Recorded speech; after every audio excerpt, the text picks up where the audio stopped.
তোমরা সবাই কেমন আছো? আশা করি সবাই খুব ভালো আছো। আমিও খুব ভালো আছি। আমি পূজা তোমাদের সাথে শেয়ার করতে চলে এলাম আবার একটা নতুন ব্লগ ভিডিও নিয়ে। তো আজকের মর্নিংটা শুরু করলাম একদম ব্রেকফাস্ট দিয়ে। সকালে ছিল হচ্ছে মাটনের চর্বি দিয়ে ঘুগনি আর সাথে লুচি।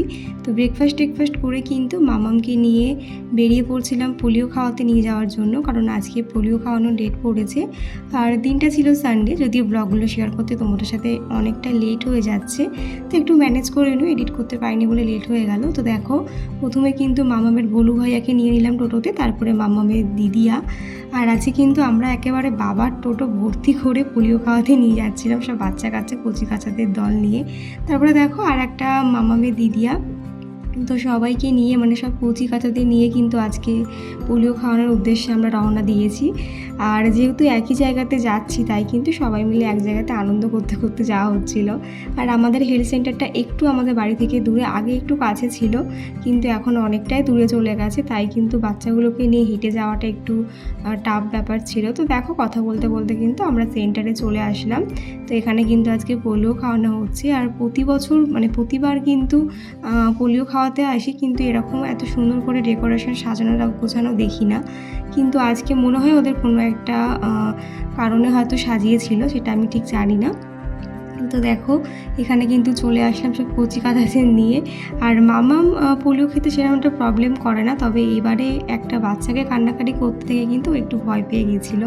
তো দেখো, পোলিওর জন্য কিন্তু খুব সুন্দর করে ফুল দিয়ে বেলুন দিয়ে ডেকোরেশন করেছিল, মেবি ওদের কোনো একটা প্রোগ্রাম ছিল হয়তো। তো দেখো, এখানে প্রথমে এসেই তো দেখলাম অনেক বাচ্চা কাচ্চার ভিড়।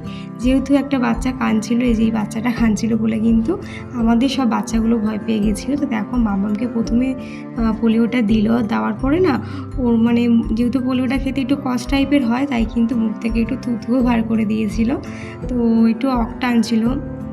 যাই হোক, তারপরে অনেক ভুলিয়ে ভালিয়ে কিন্তু হাতে ওই নেল পালিশ পরানোর কথাটা ভুলে কিন্তু চুপ করানো হয়েছিল। তারপরে দেখো, এই যে আমাদের সব কচি কাচাদের দল আর আমাদের এই ফ্রেন্ডশিপ দলটা, মানে আমাদের যে গ্রুপটা ছিল, সাথী আমার পৌলমী, শুধু কাকিই ছিল না, যেহেতু কাকির মেয়ে তো এখন বড় হয়ে গেছে। যাই হোক, তারপরে কিন্তু পোলিও টোলিও খাইয়ে চলে গেলাম সোজা বাড়িতে। বাড়ি গিয়ে কিন্তু মাম্মামকে খাওয়াবো, স্নান করাবো। আর এদিকে দেখো, মাম্মামের কিন্তু একটা কাকিয়া সবার জন্য জেমস নিয়ে এসেছিলো। তো ওরা তো জেমস পেয়ে খুব হ্যাপি হয়ে গেছে। তবে আমরা বলছিলাম যে এই জেমসটা যেন সেন্টার থেকে দিলে বেশি খুশি হতাম, বাচ্চাদের জন্য কিছু একটা দিতেই পারতো। যাই হোক, এদিকে দেখো, তারপরে বাড়ি এসে অনেকটা টাইম কেটে গেছে। এবারে কিন্তু দিদি, আমি আর রিজু মিলে বেরিয়ে গেছি। দিদি অনেক দিন ধরেই বলছিল আমি যেখান থেকে জুতো কিনি সেখানে জুতো কিনতে যাবে, তাই কিন্তু আজকে দিদিকে নিয়ে যাচ্ছি। দিদি সেই মার্কেটটাতে কোনো দিন যায়নি। আর এর মাঝে কিন্তু বাড়িতে এসে মামামকে স্নান করিয়ে ও লাঞ্চটা করিয়ে দিয়ে গেলাম, বাড়ি এসে ঘুম পাড়াবো। তারপরে চলে আসলাম জুতোর মার্কেটে। তো এখানে দিদি এসে কোনটা ছেড়ে কোনটা দেখবে, এত সুন্দর সুন্দর জুতোর কালেকশন ছিল, দিদি তো পুরো কনফিউজড হয়ে গেছে। তো এখান থেকে একটা জুতো সিলেকশন করা হয়েছে। আর এখানের প্রাইসটা কিন্তু অনেকটাই কমের মধ্যে, বেশ ভালো, মানে কোয়ালিটি অনুযায়ী কিন্তু দামটা একদমই কম। তো বেশ ভালো লাগলো। তারপরে দেখো, দিদিকে একটু মার্কেটটা ঘুরিয়ে দেখাচ্ছিলাম আর কি, শাড়ির মার্কেট। তো এখানে খুব সুন্দর সুন্দর পার্টি ওয়ারের মধ্যে শাড়ি ছিল, তো দিদির তো খুব পছন্দ হয়েছে। দিদি পরে এসে কিনবে বলেছে, যেহেতু সামনে আমাদের অনেকগুলো বিয়ে বাড়ি আছে। তারপরে কিন্তু বাড়ি চলে এসেছিলাম, আর খুব জোরে খিদে পেয়ে গেছিলো, তো লাঞ্চ টেবিলে চলে আসলাম। তো দেখো, আজকে আমাদের লাঞ্চে ছিল মাটনের লাল লাল ঝোল, সাথে ছিল লাল শাক ভাজা আর সাদা ভাত, সাথে ছিল হচ্ছে জলপাইয়ের চাটনি। তো আজকে একটা সাদা মাটা রান্না হয়েছিল, মাটন হলে যেন আর কিছুই চাই না। তো সেটা দিয়ে কিন্তু এখন আমি দিদি সবাই মিলে লাঞ্চ করতে বসে পড়লাম, কারণ আমাদের খুব জোরে খিদে পেয়ে গেছিলো। অনেক সকালে টিফিন করা হয়েছে, তো তারপরে এদিক ওদিক ঘুরতে গেছি বলে খিদে পেয়ে গেছিলো। তো দেখো, দিদি এখানে বসে পড়লো লাঞ্চ করতে, বাবা আর হচ্ছে তোমার দাদাভাই আর রিজু টেবিলে বসেছিল, আর আমি আর দিদি নিচে বসেছিলাম। তো এই দেখো, এই হচ্ছে আমাদের লাঞ্চ থালি।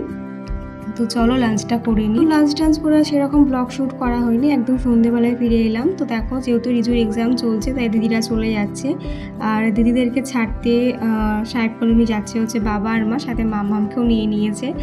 তো খুব সুন্দর একটা দিন কাটালাম আজকে। তো ওরা আবার কালী পুজোর সময় আসবে, তখন আবার মজা হবে। তো দেখো, মামাম চলে যাচ্ছে, তো এখন সবাইকে টাটা করে কিন্তু ওরা চলে যাচ্ছে। তো চলো, আমিও ব্লগটা এখানে শেষ করছি, দেখা হচ্ছে নেক্সট ভিডিওতে। সবাই খুব ভালো থেকো, সুস্থ থেকো, বাই।